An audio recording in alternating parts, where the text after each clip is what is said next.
নমস্কাৰ টাইমিটৰ দৰ্শকক মই জ্যোতিদীপ বৈশ্যই স্বাগতম জনাইছো।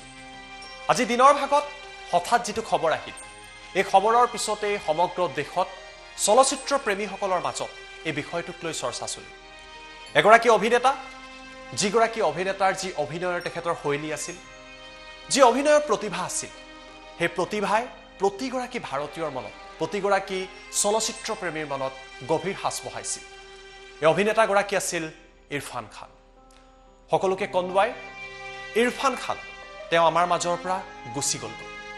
এই খবৰ যেতিয়া আজি দিনৰ ভাগত বিয়পি পৰিল, ছ'চিয়েল মিডিয়া, সংবাদ মাধ্যম, মানুহৰ মুখে মুখে তেওঁৰ জীৱনৰ কথা, তেওঁৰ জীৱন সংগ্ৰামৰ কথা, ৰাজস্থানৰ পৰা ইৰফান খানে যি যাত্ৰা আৰম্ভ কৰিছিল, সেই যাত্ৰা কিন্তু ইমান সহজ নাছিল। বিভিন্ন ঘাট প্ৰতিঘাত বাধা বেগিনি অতিক্ৰম কৰি ইৰফান খান হলিউড পৰ্যন্ত পাইছিল। আজি আমি আপোনালোকক এই অভিনেতাগৰাকীৰ জীৱন সংগ্ৰামৰ কাহিনী কম। মৃত্যুৰ আগলৈকে কিদৰে চলচ্চিত্ৰৰ লগত তেওঁ জড়িত হৈ আছিল, অসুস্থ গাৰে কিদৰে শেষৰ চিনেমাখন কৰিছিল, আৰু শেষৰ চিনেমাখন কৰা এইগৰাকী ইৰফান খানে এটা অডিঅ' বাৰ্তা দিছিলে সকলোকে। ইৰফান খানে হয়তো জানিছিল যে তেখেতৰ জীৱনত সময় বৰ বিশেষ নাই, কিন্তু সীমিত সময়ৰ ভিতৰতেই ইৰফান খানে জীৱন যুদ্ধত আগবাঢ়ি গৈছিল। ইৰফান খানৰ চিনেমাৰ যি যাত্ৰা, তেখেতৰ জীৱনৰ যি যাত্ৰা, তেখেতৰ অভিনয়ৰ যি এই স্বৰ্ণীল যাত্ৰা, তাক পুনৰবাৰ আজি আমি শ্ৰদ্ধাঞ্জলি জনাইছোঁ। আৰু এই মুহূৰ্তত আমি আপোনালোকৰ বাবে এইগৰাকী ৱাৰিয়ৰ ইৰফান খানৰ জীৱনৰ কিছু জীয়া কাহিনী লৈ আহিবলৈ চেষ্টা কৰিছোঁ, আৰু ইয়াৰ জৰিয়তে আমি তেখেতক শ্ৰদ্ধাঞ্জলি জনাইছোঁ।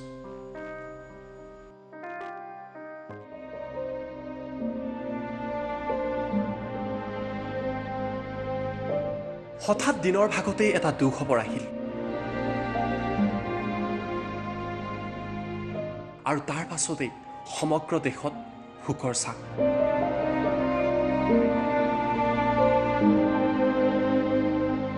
কিয়নো অভিনেতা ইৰফান খান আৰু নাই।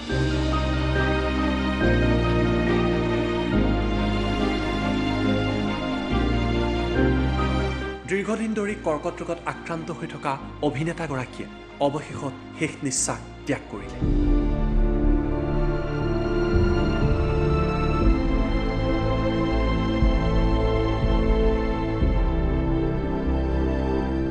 ছ'চিয়েল মিডিয়া, সংবাদ মাধ্যম সকলোতে কেৱল আজি এই অভিনেতাগৰাকীক লৈয়ে চৰ্চা। মাত্ৰ 4 দিন পূৰ্বে ইৰফান খানৰ মাতৃৰ মৃত্যু হৈছিল, আৰু মাতৃৰ মৃত্যুৰ পিছত এইগৰাকী অভিনেতা আঁতৰি গ'ল আমাৰ মাজৰ পৰা।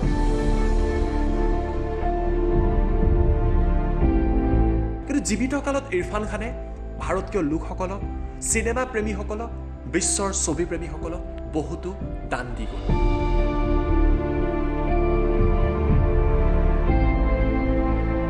আজি আমি আপোনালোকক কম এইগৰাকী ইৰফান খানৰ জীৱন কাহিনী।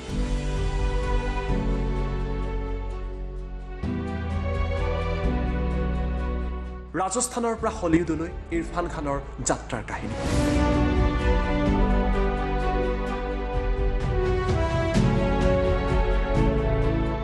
7 জানুৱাৰী 1967 চন ৰাজস্থানত জন্ম লাভ কৰিছিল ইৰফান খানে। সৰুৰে পৰা ইৰফান খান ক্ৰিকেট খেলাত যথেষ্ট পাকৈত আছিল। ইয়াৰ লগতে অভিনেতাগৰাকীৰ ৰাপ আছিল অভিনয় কৰা। বাল্যকালৰ পৰা থকা এই ৰাপ ইৰফান খানে নিজৰ পঢ়া শুনাৰ লগতে আগবঢ়াই দিলে। 1984 চনত বিশ্ববিদ্যালয়ত অধ্যয়ন কৰোঁতেই ৰাষ্ট্ৰীয় নাট্য বিদ্যালয়ৰ পৰা স্কলাৰশ্বিপ লাভ কৰে ইৰফান খানে। আৰু ইয়াৰ পিছত এই স্কলাৰশ্বিপত তাত অধ্যয়ন কৰে। ইয়াৰ সমান্তৰালভাৱে ইৰফান খানে বিভিন্ন থিয়েটাৰতো অভিনয় কৰা আৰম্ভ কৰে। কিন্তু এইগৰাকী অভিনেতাৰ এটা সপোন আছিল। সেই সপোন আছিল মুম্বাইলৈ আহি অভিনয় কৰা। মুম্বাইত আহি তেওঁ অডিশ্যন দিলে, কিন্তু প্ৰথম অৱস্থাত সফলতা পোৱা নাছিল ইৰফান খানে। কিন্তু ইয়াতে ইৰফান খান থমকি ৰোৱা নাছিল। এখনৰ পিছত আন এখন টেলিভিছন ধাৰাবাহিকক বিভিন্ন চৰিত্ৰত তেওঁ অভিনয় কৰি গ'ল। কেতিয়াবা কোনোবা চৰিত্ৰ সৰু আছিল, আন কেতিয়াবা আকৌ ভাল চৰিত্ৰতো তেওঁ অভিনয় কৰিব পাৰিছিল। দূৰদৰ্শনত সম্প্ৰচাৰিত চন্দ্ৰকান্ত ধাৰাবাহিকত বদ্ৰীনাথ আৰু সোমনাথ চৰিত্ৰত অভিনয় কৰিছিল ইৰফান খানে। ইয়াৰ পিছত চাণক্য ধাৰাবাহিকতো অভিনয় কৰিছিল এইগৰাকী অভিনেতাই। চাণক্যত সেনাপতি ভদ্ৰশীলৰ চৰিত্ৰত অভিনয় কৰিছিল ইৰফান খানে। জয় হনুমান ধাৰাবাহিকত মহৰ্ষি বাল্মীকিৰ চৰিত্ৰত অভিনয় কৰিছিল তেওঁ। কিন্তু ইৰফান খানৰ এটা লক্ষ্য আছিল, সেই লক্ষ্য আছিল ছবিত অভিনয় কৰা। চিনেমাত অভিনয় কৰাৰ বাবে তেওঁ ধাৰাবাহিকভাৱে প্ৰচেষ্টা অব্যাহত ৰাখিল। 1988 চনত চালাম বম্বে নামৰ চিনেমাত সৰু এটা ভূমিকাত অভিনয় কৰিছিল ইৰফান খানে। কিন্তু হয়তো ভাগ্য বেয়া আছিল অভিনেতাগৰাকীৰ। এই চিনেমাখনৰ ফাইনেল কাটত তেখেতৰ সেই চৰিত্ৰটো নাইকিয়া হৈ পৰিলে। কিন্তু ইৰফান খানে নিজৰ সংঘৰ্ষ অব্যাহত ৰাখিলে। 1990 চনত এক ডক্টৰ কি মতত এক সৰু চৰিত্ৰত অভিনয় কৰিলে ইৰফান খানে। দীঘলীয়া সময় কাম কৰিও কিন্তু অভিনেতাগৰাকীয়ে তেতিয়ালৈকে বলিউডত থিতাপি ল'বলৈ সক্ষম হোৱা নাছিল। 2001 চনত হঠাৎ ভাগ্য সলনি হ'ল ইৰফান খানৰ। দি ৱাৰিয়ৰ নামৰ ছবিত তেওঁ অভিনয় কৰিলে। ইয়াৰ পাছত আৰু ইৰফান খান থমকি ৰ'বলগীয়া নহ'ল। 2005 চনত ৰুক ছবিত মুখ্য চৰিত্ৰত অভিনয় কৰিলে ইৰফান খানে। 2007 চনত লাইফ ইন এ মেট্ৰ' ছবিৰ বাবে সহকাৰী অভিনেতাৰ ফিল্মফেয়াৰ এৱাৰ্ড লাভ কৰে ইৰফান খানে। ইয়াৰ পিছত ইৰফানৰ যাত্ৰা আৰম্ভ হয় হলিউডলৈ। হলিউডৰ ছবি এ মাইটি হাৰ্ট আৰু দ্য দাৰ্জিলিং লিমিটেডৰ জৰিয়তে তেওঁ তাতো যাত্ৰা আৰম্ভ কৰে।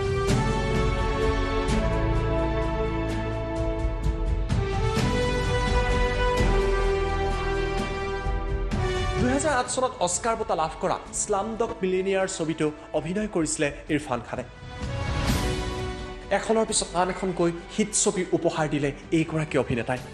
Punching টমাৰ, New York, Saat Khoon Maaf, the amazing Spiderman, Jurassic World, life of Pi, Haider, Piku আদিৰ দৰে ছবিত দুৰ্দান্ত অভিনয় কৰিলে ইৰফান খানে। তেখেতে অভিনয় কৰা প্ৰতিটো চৰিত্ৰই আজি আমাৰ মনৰ মাজত আছে। এনেকুৱা লাগে ইৰফান খানৰ সেই হাঁহিটো, ইৰফান খানৰ সেই চিৰিয়াছ লুকটো যেন আজিও আমাৰ হৃদয়ৰ মাজত আছে।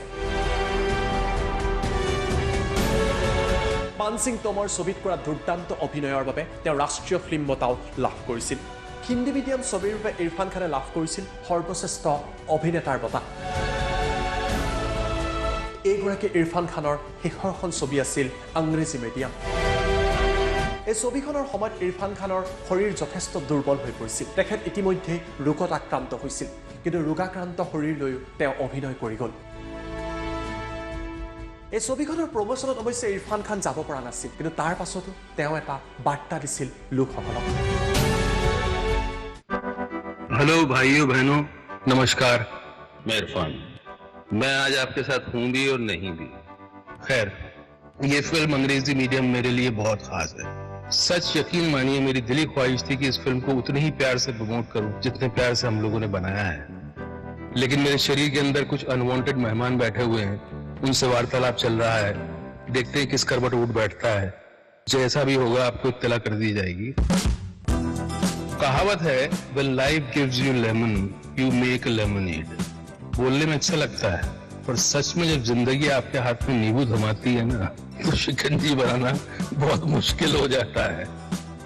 लेकिन आपके पास और चॉइस भी क्या है पॉजिटिव रहने के अलावा।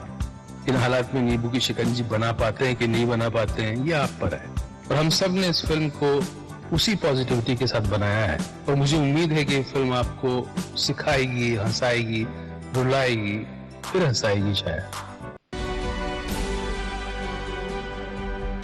প্ৰতিটো মুহূৰ্তত জীৱনত ধনাত্মকভাৱে জীয়াই থাকিবলৈ শিকিছিলে অভিনেতাগৰাকী। জীৱনত অহা বাধাসমূহ অতিক্ৰম কৰিবলৈ শিকিছিল তেওঁ। আজি প্ৰধানমন্ত্ৰী নৰেন্দ্ৰ মোদী, শ্বাহৰুখ খান, আমিৰ খান, অক্ষয় কুমাৰৰ পৰা আৰম্ভ কৰি প্ৰতিগৰাকী ভাৰতীয়ই, প্ৰতিগৰাকী ছবিপ্ৰেমীয়ে তেখেতক শ্ৰদ্ধাঞ্জলি জনাইছে।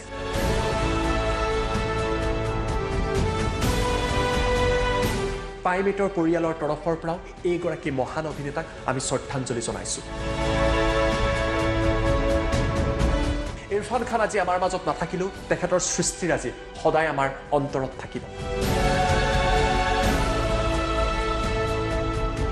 আৰু এটাই কামনা কৰিছোঁ যে ইৰফান খানৰ আত্মাই শান্তি লাভ কৰক।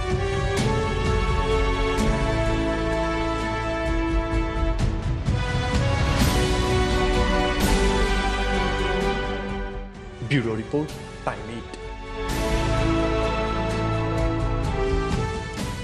সেয়া আমি আপোনালোকক দেখুৱালোঁ ইৰফান খানৰ জীৱনৰ কথা। এগৰাকী ইৰফান খান অতি কম সময়ত আমাৰ মাজৰ পৰা আঁতৰি গ'ল। যদি ইৰফান খান আমাৰ মাজত থাকিলেহেঁতেন হয়তো ইয়াতকৈও তেওঁ যথেষ্ট অভিনয়ৰ জৰিয়তে আমাক উপহাৰ দিলেহেঁতেন। তেখেত আজি আমাৰ মাজত নাই, কিন্তু তেখেতৰ অভিনয়, তেখেতৰ সৃষ্টিৰাজি, জীৱনত যুদ্ধ কৰি যোৱাৰ, জীৱনত আগুৱাই যোৱাৰ, জীৱন সংগ্ৰামত আগবাঢ়ি যোৱাৰ যি অনুপ্ৰেৰণামূলক কথাবোৰ আছিল, এই কথাবিলাক সদায় আমাৰ হৃদয়ৰ মাজত থাকিব। আজি দেশৰ প্ৰধানমন্ত্ৰী নৰেন্দ্ৰ মোদীৰ পৰা আৰম্ভ কৰি বিভিন্নজনে তেখেতক শ্ৰদ্ধাঞ্জলি জ্ঞাপন কৰিছে। আমি আপোনালোকক এই মুহূৰ্তত সেই টুইটসমূহ দেখুৱাম, যাৰ জৰিয়তে তেখেতক শ্ৰদ্ধাঞ্জলি জনোৱা হৈছে। দেশৰ প্ৰধানমন্ত্ৰীয়ে ইৰফান খানৰ বিষয়ে আজি লিখিছে, Irfan খান's demise is a loss to the world of cinema and theatre. He'll be remembered for his versatile performances across different mediums. My thoughts are with his family, friends and admirers. May his soul rest in peace. এয়া প্ৰধানমন্ত্ৰী নৰেন্দ্ৰ মোদীৰ tweet, যি টুইটৰ জৰিয়তে তেওঁ শ্ৰদ্ধাঞ্জলি জনাইছে। অমিতাভ বচ্চনেও নিজৰ টুইটত তেওঁ লিখিছে, Just getting the news of passing of Irfan Khan, this is the most disturbing and sad news. An incredible talent, a gracious colleague, a prolific contributor to the world cinema. এইদৰে তেওঁ উল্লেখ কৰিছে। শ্বাহৰুখ খানেও নিজৰ টুইটত শ্ৰদ্ধাঞ্জলি জনাইছে আৰু প্ৰতিগৰাকী ব্যক্তি শ্ৰদ্ধাঞ্জলি জ্ঞাপন কৰিছে এইগৰাকী ইৰফান খানক। টাইমেটৰ পৰিয়ালৰ তৰফৰ পৰা, টাইমেটৰ প্ৰতিগৰাকী দৰ্শকৰ ফালৰ পৰা আমিও শ্ৰদ্ধাঞ্জলি জনাইছোঁ এইগৰাকী মহান অভিনেতালৈ। অৱশেষত আমি আপোনালোকলৈ আগবঢ়াইছোঁ আজি অনুপম খেৰে এই সমগ্ৰ বিষয়ক লৈ এটা বিশেষ ভিডিঅ' দিছিল। বাতৰিৰ পৰা বিদায় লোৱাৰ পূৰ্বে অনুপম খেৰে কিদৰে শ্ৰদ্ধাঞ্জলি দিছিল ইৰফান খানক, সেই ভিডিঅ' আপোনালোকলৈ আগবঢ়াইছোঁ। I am completely shattered and deeply saddened to know about the passing away of a very, very dear friend and colleague and drama school junior, Irfan Khan. It's not only the loss of the Hindi film industry, or it's a loss of the country and international entertainment world. He was an amazing actor, that goes without saying, but he was a wonderful human being also, very straightforward, with a great sense of humor, compassionate. It's so frightening and awful to talk about him in past tense. It's I don't know. I feel that it's too soon. It's too soon. 53 is no age. In fact, in today's time, no age is. We are already struggling with this pandemic, and we are trying to hold back our depression, our sadness. We are struggling, and then for this news to come is very, very sad. Very sad. My heart goes out to his wife and his child, and it will take us many, many years to register that he's not among us. It will take us many, many moments of some kind of. I just want to pray for his departed soul. I just feel it's sometimes the words are so insufficient to express shock and grief. And I will miss him, the world will miss him, and my Om Shanti, and may God rest his soul in peace. Irfan, this is not the way to deal with us.